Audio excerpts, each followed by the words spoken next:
السلام علیکم. یو کلي کې یو سړی و، نو چې مړ شو، دوه زامن یې پاتې شو او لوکوټې غونته اثاثه وه ورسره، یو غوا وه او یو کمبل و. دا مشر ورور یې لږ هوښیار او کشر ورور خو ساده م او څه به یې د مشر ورور عزت هم ډېر کو.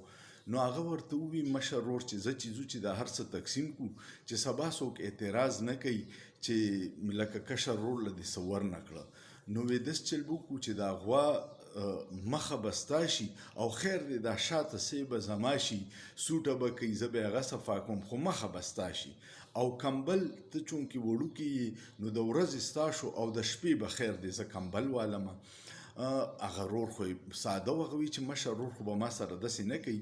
نو هغه وایي ټیک ده.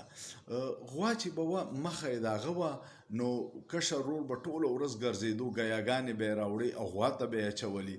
او مشر ورور به څه کول چې به هغه به ترې مازدیګر پی لوشل، پی به ده اخسته او خدمت به د کشر ورور و.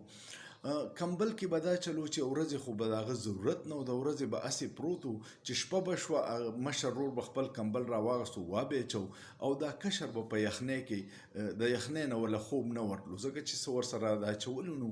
ډېره موده داسې تېره شوه، دی تنګ راغی چې اخر څه وکړمه. نو چا وله مشوره ورکړه چې دا ورور ستا سره زیاتې کوي.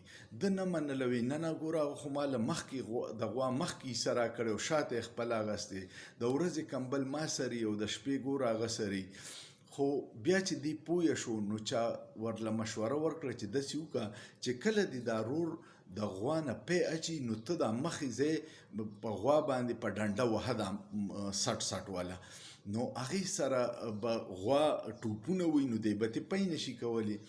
چې کله مازدیګر ټایم مشر ورور غوا نه پی اخسته نو بس ده په ډنډه باندې د کشر ورور ورله دا سټ سټ و او غوا ترپکې شروع کړې او پی هلته وغول.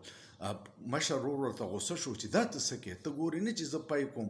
هغه ورته وایي مخه یې زما ده، زما څه مرضي یا به کومه، ستا دې سره کار نشته. مشر ورور پوه شو چې سړی خو ورور پوه شوی دی. چې ماښام شو مشر ورغی کمبل له، چې کمبل یې وکړ هغه په اوبو کې پروت و. بیا ورته ډېر غوسه شو چې دا دې څه کوې، زه به اوس د شپې څه اچوم. هغه ورته وی چې کمبل د ورځې زما مرضي ده چې زه یې اچوم او په اوبو کې یې ږدم. مشر ورور پوه شو چې سړی خو راته چالمسولی دی، راشه اوس ورسره تقسیم صحیح وکړه. نو بیا یې د غوا خدمت هم په نیمه کو او پی هم نیم کړه او کمبل هم په نیمه کو چې یاره ټیک د یو ځای به یې د شپې اچو. دا مثال مې دی پرې وکړو چې زمونږ پاکستان کله جوړ شو نو دوه وروڼه وو، یو مشر و هغې ته به اداري ووایو، یو کشر و عوامو. د عوامو سره به دا 70 سال دقه کېده چې خدمت به ټول د عوامو او مزې به ادارو کولې، مزې به یې کولې، ټیکسونه به یې راټولول، عوام به مهنګایۍ باندې تباه وه. خو اوس چا پویه کړه او پویه وله ورکړه عمران خان چې دا هر څه ستاسو دي، د ادارې ستاسو نوکران دي، ستاسو په ټیکس په پیسو دوی ته تنخواګانې میلاویږي. نو پوره حساب ورسره کوئ او تپوس دې کوئ چې ته دا دومره تنخواګانې هلې، ستاسو د ادارو کارکردګي څه ده. نو اوس زمونږ مشر ورور چې د ادارې پریشانې دي چې عوام خو پوه شو، نو لا اوس هم مزاحمت کیږي، خو یو وخت به داسې راشي چې هغوی به هم په دې پوه شي چې څو پورې مو عوام ته سهولتونه نه وي ورکړي نو دا سیسټم نه چلیږي. ستاسو څه خیال دی؟ کمنټ پې لازمن وکړئ.